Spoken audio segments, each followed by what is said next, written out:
Hi guys, welcome to episode 10 of Say Hi to God today. Today we will be talking about creating boundaries for your sanity.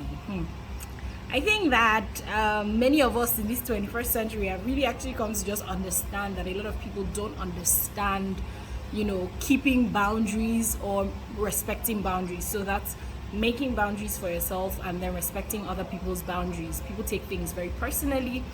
And I think there just has to be a balance. You have to come to an understanding where you actually understand, okay, I need to respect other people's space and I need to also put up some walls. If not, I will accept everything and anything that the world throws at me.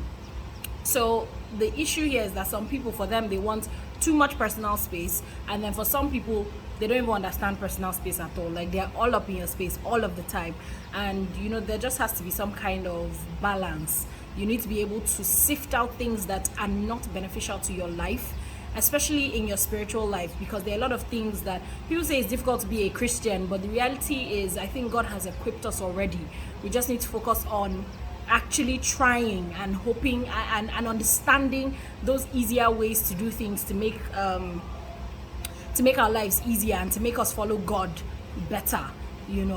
Life is a personal journey. It's a very, very personal journey, and the kind of people that you put and you surround yourself with will also help you determine the kind of quality that you get out of life. So don't be eager to have so many people around you, a large crowd of friends. I have like 1,000 friends. Sometimes I in fact, just recently I was asking myself, I said, Imelda, is there something wrong with you though? Like, it's as if when I go into a group, I see everybody, you have cliques within different sects, whether it's church, whether it's office, whether it's school, whether it's, just generally, people always have their sects and all that.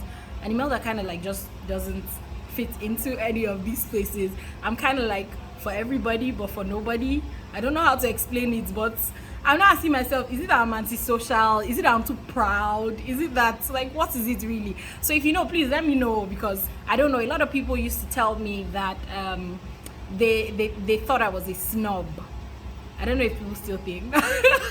I don't know if people still think that, but what it has also helped me do is to maintain my own personal space. I love my personal space, but I'm also starting to realize that loving your personal space may not necessarily be God's plan for you, because in trying to maintain your personal space, the things that you're actually supposed to be doing to help thy kingdom come, you may not actually be doing it, or you're doing it to very small circles, so your area of influence is very small. So so just have some thoughts around that, because what you feel may not be as it is. So like I think I had mentioned in the first video I did of Say Hi to God today, of how difficult it is for me to actually come out here, and be this person. And then, sometimes people would say, you blog, you do this. And I'm like, Kai, man, like, and I don't even know. Like, yeah, so now I'm officially a blogger. Actually, I've done this almost a year. June makes it a year, and we're hopeful that we'll get to June and it'll be much better by the time we get there. What was I gonna say?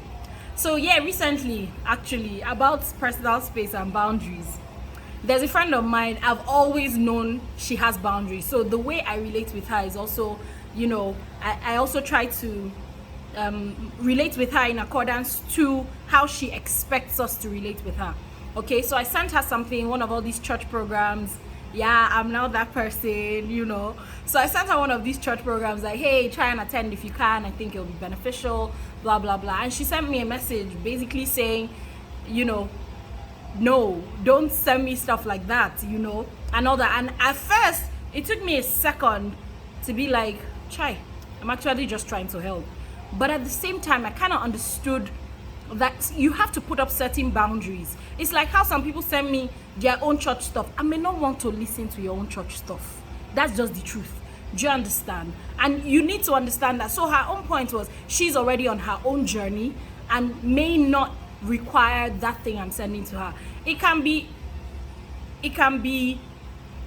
how do I explain? It can be difficult to take when you're on the receiving end. But the reality is the maturity to understand that this is her own boundary for her own sanity. And I also have to respect that, because I will expect people to respect my own boundaries. So if you don't want people to respect your own boundaries, then don't respect other people's boundaries. Then everybody will now be borderless. We can all be in each other's business in any way that we like. So and when I saw that, I was actually, okay, so let me just go into this. Galatians 6:2-5. It says, bear one another's burdens, so fulfill the law of Christ. For if anyone thinks he is something when he is nothing, he deceives himself. But let each one test his own work, and then I'm going somewhere. And then his reason to boast will be in himself alone and not in his neighbor. Now this is where I'm going.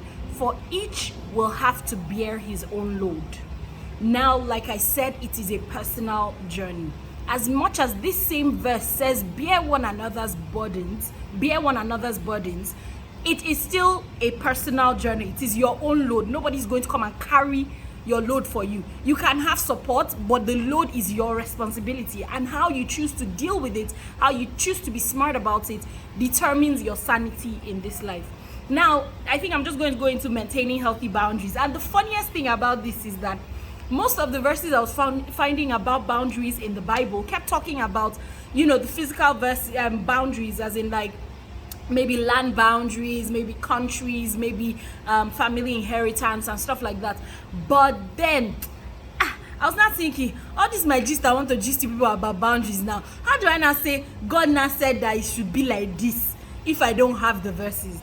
Then voila, God sent his word and healed my disease. Okay, sorry. So God sent his word and he gave me a few scriptures, and I was like, Eureka, So Proverbs 25:17, the Message translation. And when you find a friend, don't outwear your welcome. Show up at all hours and he'll soon get fed up.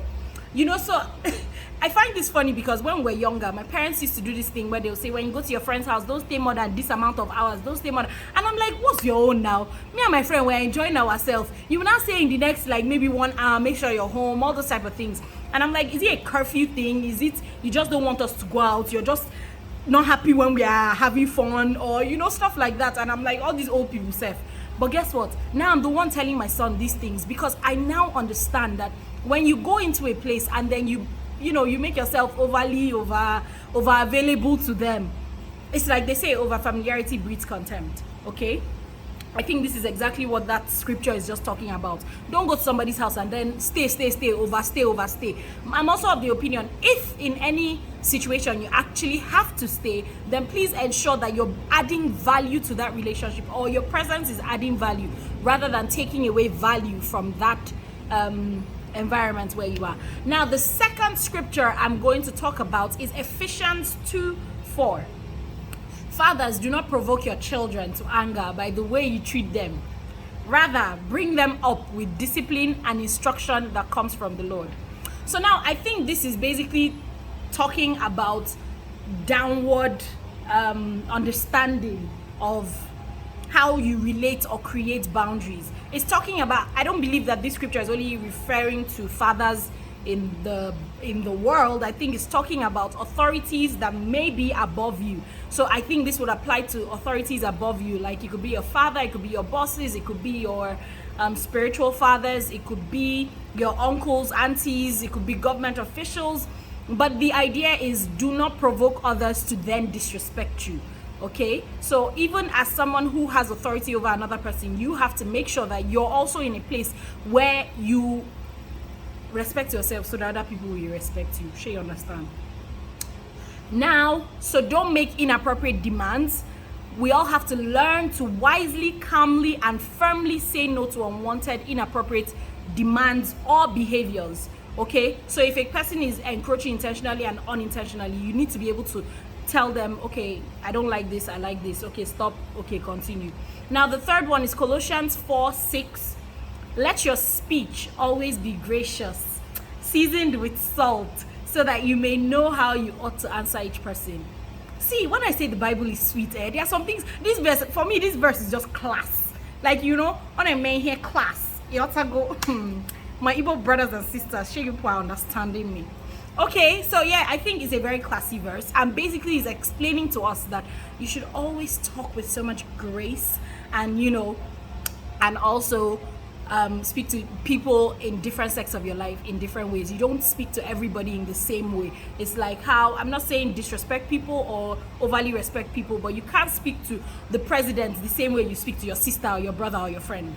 Do you understand? So there has to be some level of additional formality or respect, even in English languages, what they call the informal language and the formal language. So just be aware of that, and be aware of the sweetness of the Bible, so that God will send you some beautiful sweet words that you'll enjoy in your life, and you come to that realization. Because I know that even me, before, I know to understand that when people will be saying the Bible is sweet, it's sweet, it's sweet, I know to understand it, but now I think I'm gradually starting to understand when people say the Bible is sweet. It just has solutions to everything that we actually need.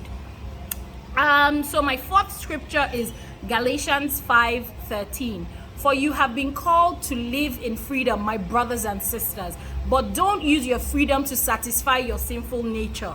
Instead, use your freedom to serve one another. I think this verse basically just talks about our relationships with our boundaries with our neighbors. Okay, so God has called us to freedom. He has already said you are free to do what it is that you want. You have to also understand that freedom must come with service to one another. There must be service. It's basically one of the core themes of Christianity, service to others. It's not a selfish, Christianity is not a selfish religion. It's a selfless religion. So in creating your boundaries, just remember that whatever boundaries or whatever freedom that you take for yourself, you also are able to spread that to people around you and help to serve other people around you. Okay, the fact that they say you're free to do anything, or you have the gift of free will, does not mean you should use your free will to do things that are bad and hurt other people. So your free will should still flow into service to other people around you. And then, dun dun dun dun, what will boundaries be without discussions on romantic relationships?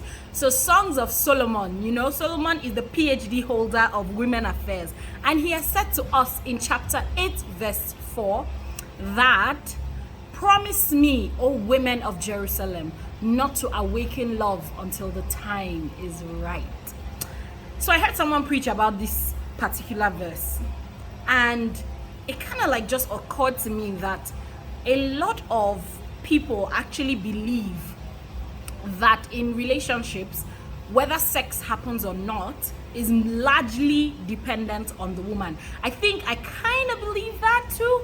I kind of believe that both parties have a role to play, but of course, if a woman says N-O, it means N-O. Do you understand? And if she tries to seduce you into it, then most likely you're gonna fall for it. So basically, this verse is trying to tell us not to, as women, not to seduce men into making love to us, or loving us until the time is right. Because when we are making these things and it's not your time, especially when it's not a marriage, or it's not a marriage, sex is something that has been designed for marriage, and we kind of just need to understand boundaries. I think that if we do understand boundaries and how to maintain these boundaries, then maybe it'll be easier for us to kind of stay away from temptation, and try to stay on the path of righteousness. Okay, so with these few points of mine, I hope I've been able to convince you and not confuse you that setting boundaries is something that is actually scriptural. And it's something that would actually help you grow your spiritual life. It's something that you require to live a healthy spiritual life. So, God bless you as you set your boundaries. And I hope you have an amazing, amazing rest of the week. God bless you, and thank you for watching. Thank you for staying with us. Thank you for, supporting us, for liking our videos, for commenting, for following everything, for sharing. Thank you, and God bless you guys. Have an amazing, amazing week. And don't forget to say hi to God today. Bye-bye.